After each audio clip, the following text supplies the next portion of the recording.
Mesdames et messieurs, bonjour et bienvenue dans une nouvelle édition du débat en ce mercredi 18 avril 2018. Le ministre israélien des Affaires militaires, Avigdor Lieberman, a déclaré lundi qu'Israël n'autoriserait pas la Russie à réduire son champ d'action dans la région, en particulier en Syrie.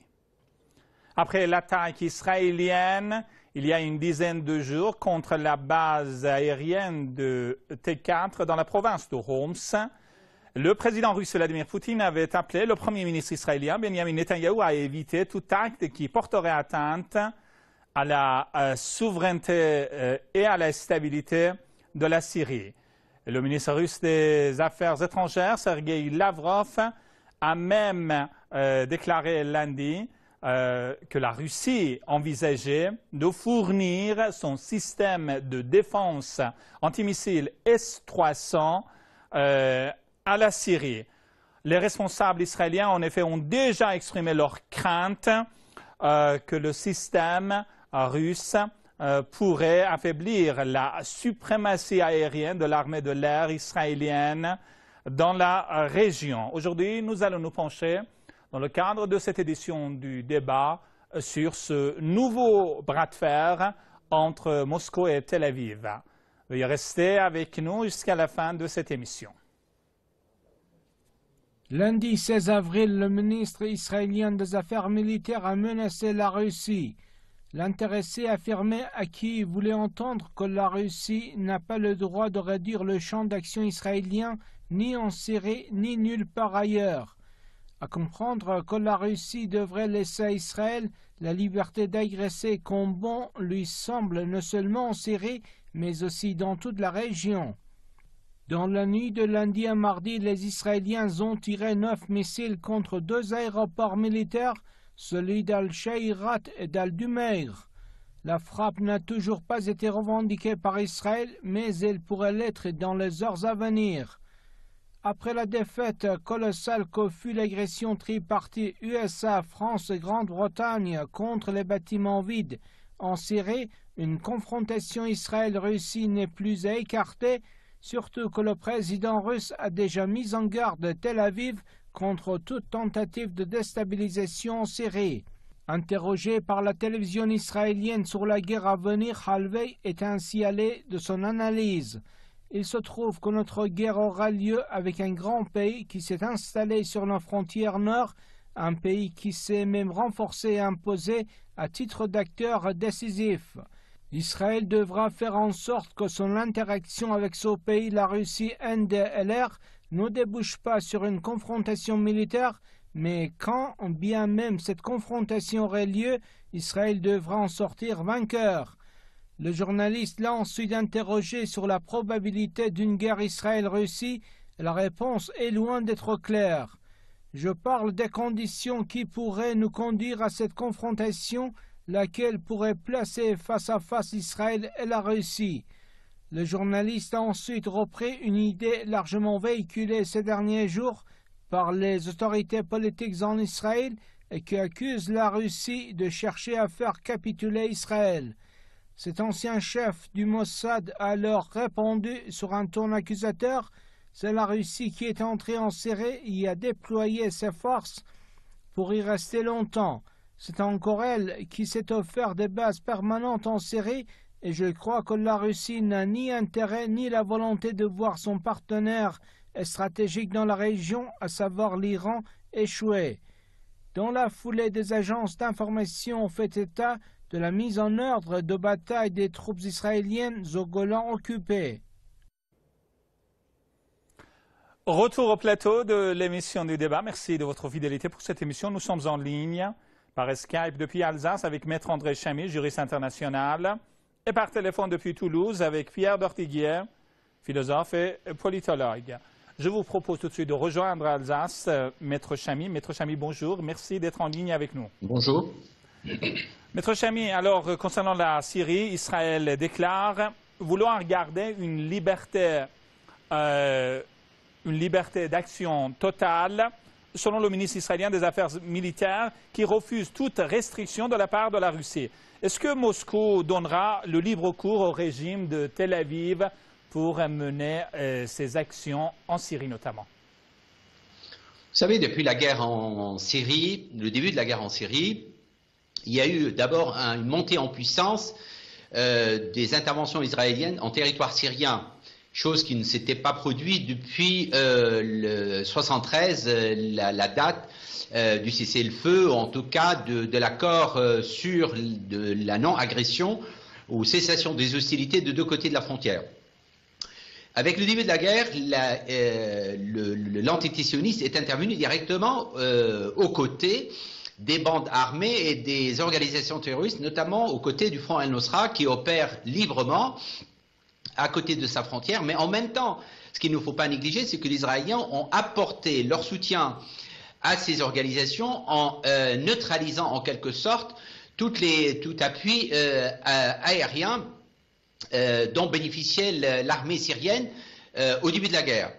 Ce en attaquant directement les centres de radar ou en permettant à travers des actions militaires aux bandes armées et terroristes d'occuper ces stations afin de priver l'armée syrienne de toute visibilité. Or, depuis l'entrée de la Russie sur le champ syrien, il fallait rétablir cette situation-là.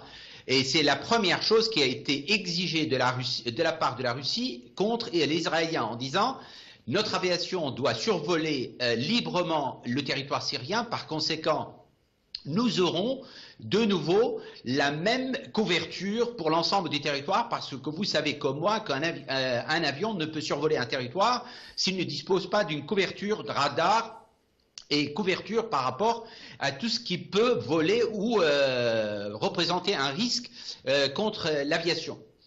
Cette exigence a été respectée jusqu'à un certain point par l'entité sioniste, puisqu'il y a eu plusieurs rencontres entre le président Poutine et le Netanyahou, et ça s'est passé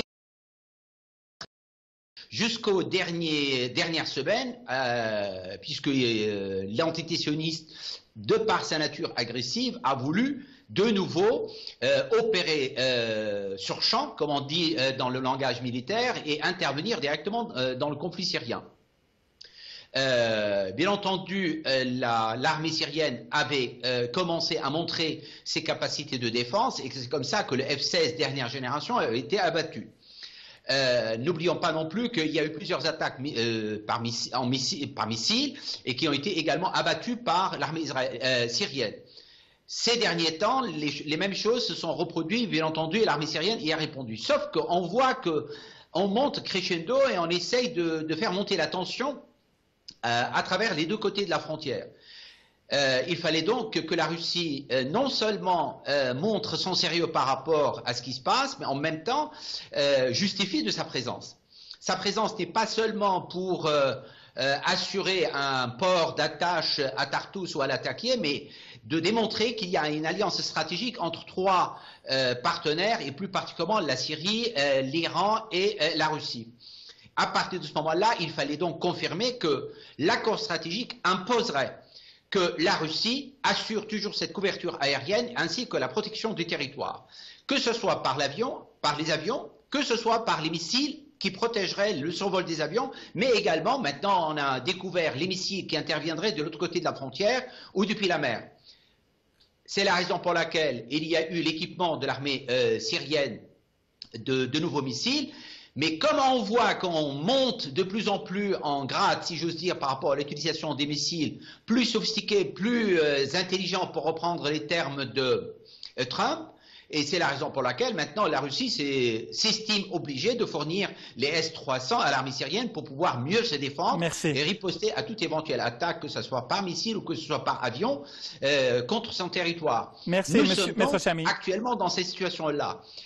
J'ignore personnellement, on ne va pas faire de pronostic si on va plus loin, ou les Israéliens vont comprendre qu'ils n'ont pas intérêt à rentrer dans cette espèce de surenchère.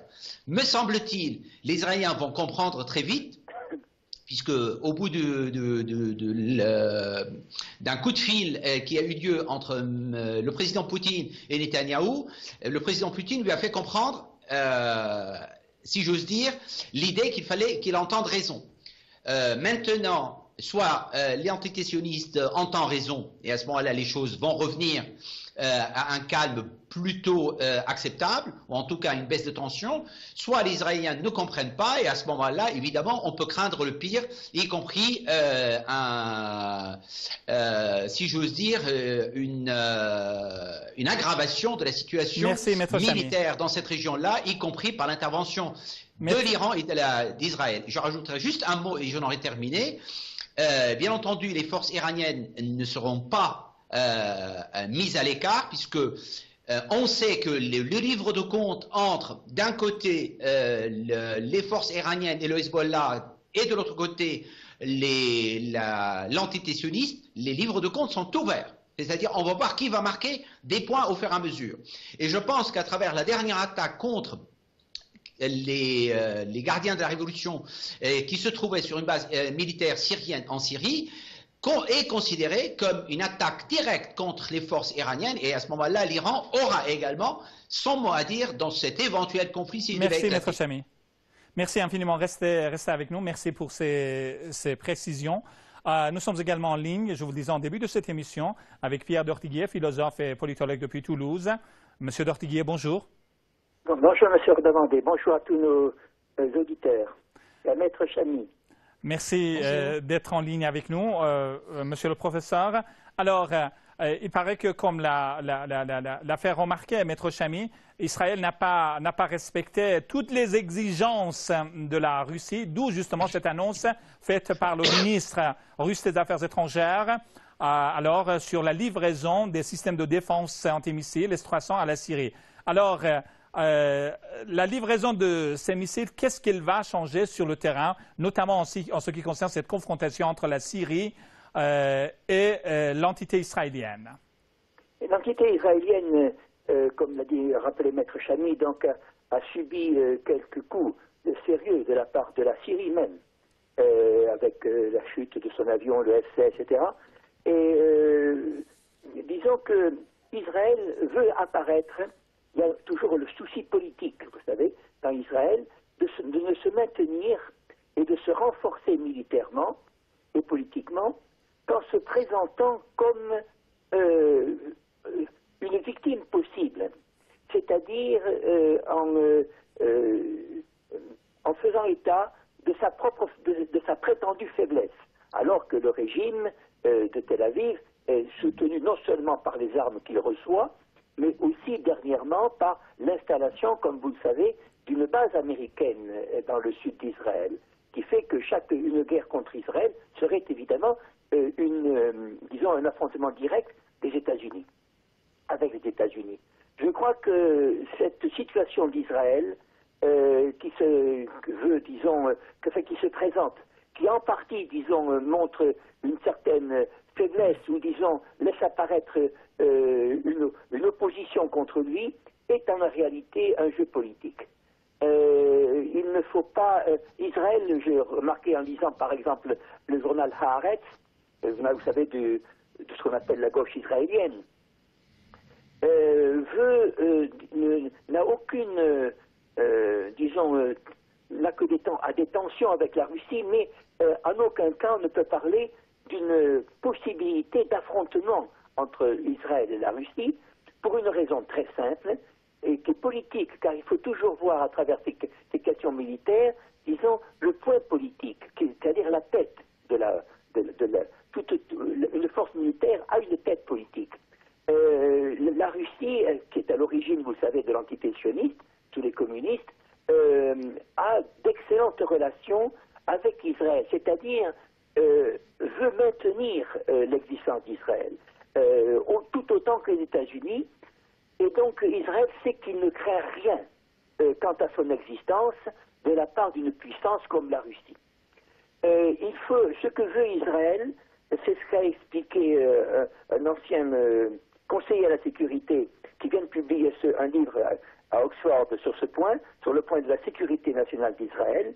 Ce qu'il, je cite, c'est le fameux Chuck Freilich, c'est dans Haaretz que je l'ai lu. Il veut ce qu'on appelle une diplomatie coercitive, dirigée, pas contre la Syrie, mais dirigée contre l'Iran. Aujourd'hui, ce qui préoccupe la Syrie, Israël, ce n'est pas la Syrie. La Syrie n'est en aucun cas une menace pour lui, et encore moins la Russie. Ce qu'il veut, c'est se présenter comme victime potentielle de l'Iran, c'est-à-dire présenter le développement de l'Iran, la liberté atomique de l'Iran, par exemple, comme une menace potentielle contre lui. Je crois qu'il faut faire très attention aux cris de détresse d'Israël.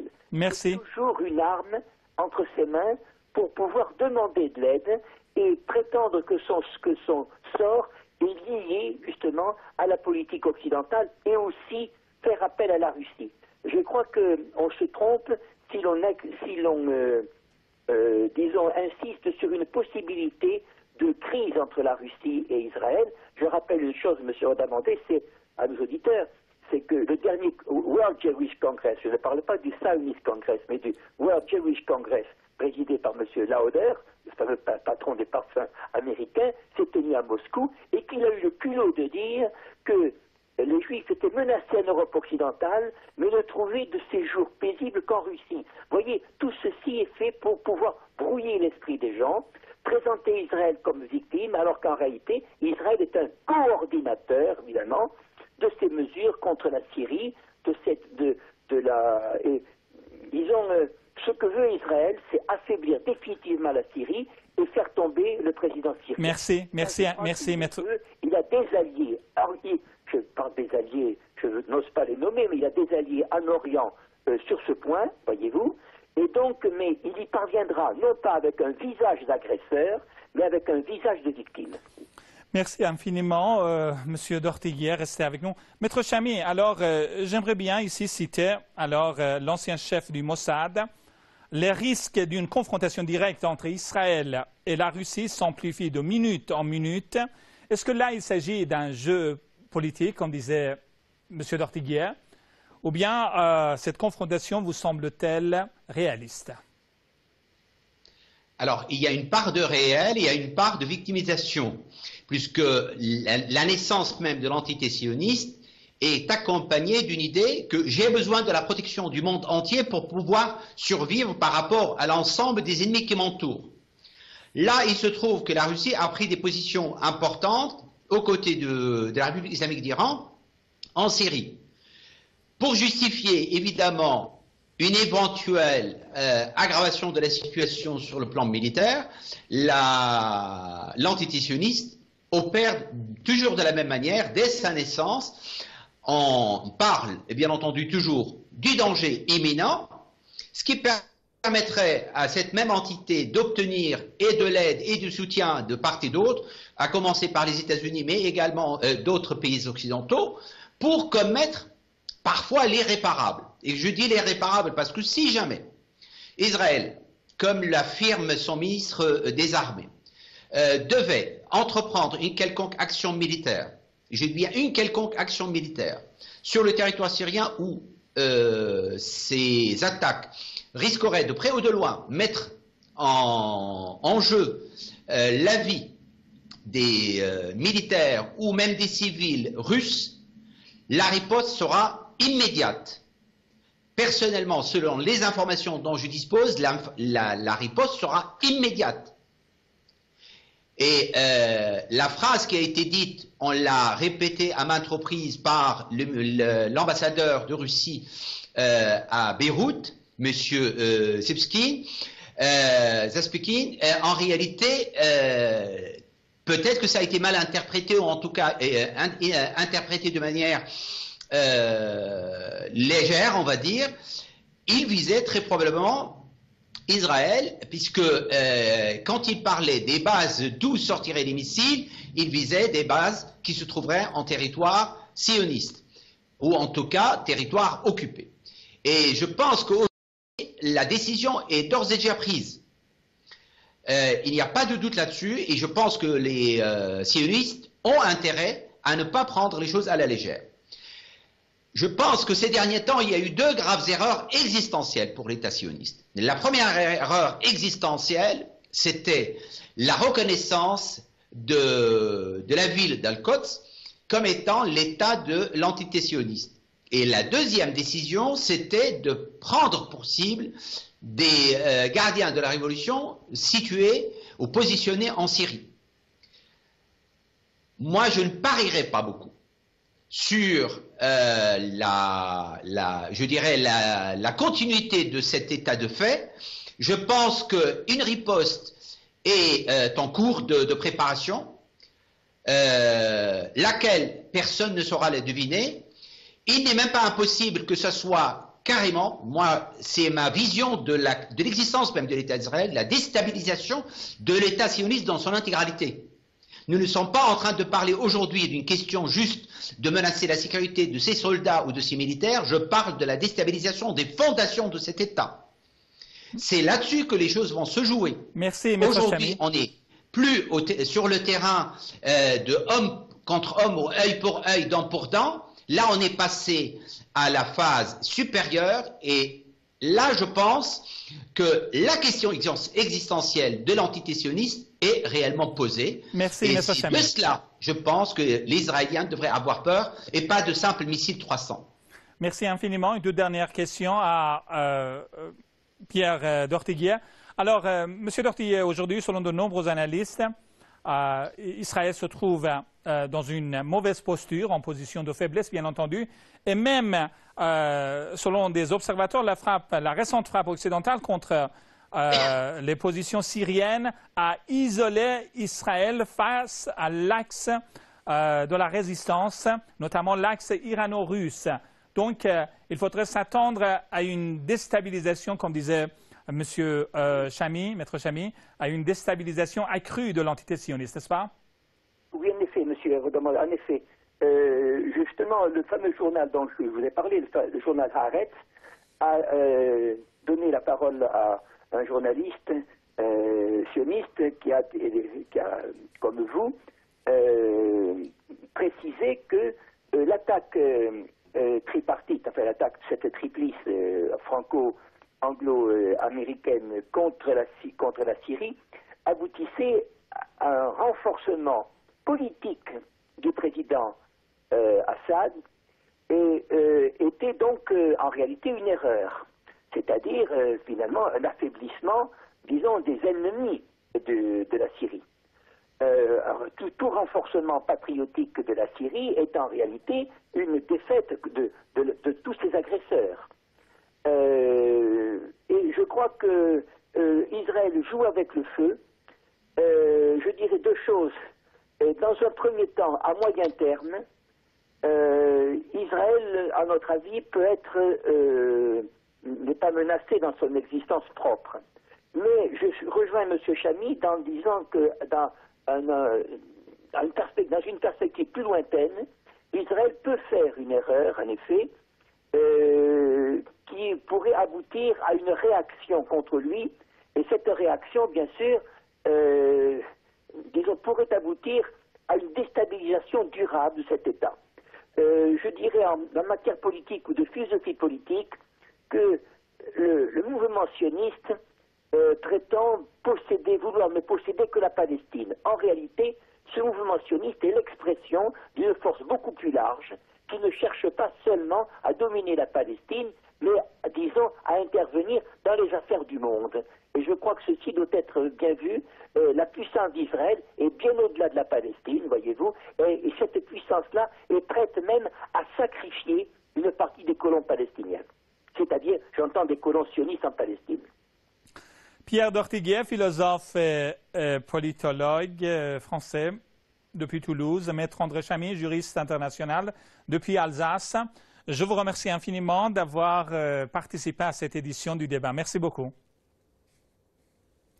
Voilà, c'est la fin de cette émission. Merci de votre attention. Excellente soirée à toutes et à tous. Au revoir et à très bientôt.